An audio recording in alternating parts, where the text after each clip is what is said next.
Orléans. Sa cathédrale, ses rues pavées, ses arcades et depuis 2002, ses façades flambant neuves. Rénover toutes les façades du centre historique, c'est le défi que s'est lancé la municipalité.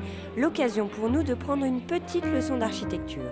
Au niveau de ces deux bâtiments, une restauration qui vient d'être terminée dans le style du 19e siècle.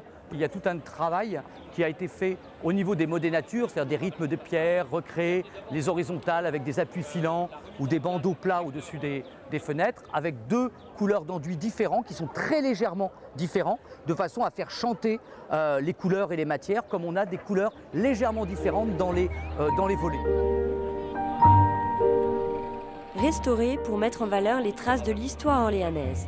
L'élément patrimonial fort, qui n'est pas encore restauré, c'est en dessous de la maison de gauche, on a cette arche en partie éventrée, qui date de François Ier, et qui est donc une arche à boutique qui accueillait donc un commerce, preuve que ce quartier est en fait, depuis le Moyen-Âge, le poumon économique de la ville.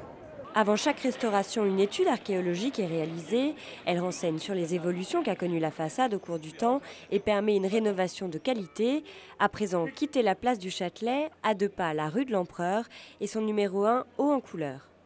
Cet aspect coloré, il correspond en fait à la couleur que l'on retrouve sur le pan de bois, qui est en fait un pigment mélangé avec de la colle de peau et tout, que l'on réfère exactement avec un nuancier et que après l'on retraduit en peinture tout simplement. Donc la couleur que vous avez, cet orange, est réellement à 5-10% de sa valeur, réellement la couleur qu'avait le pan de bois en 1773-70 au moment de sa réalisation. La municipalité peut obliger les propriétaires à rénover, en contrepartie une aide financière et la liberté d'influer sur les travaux.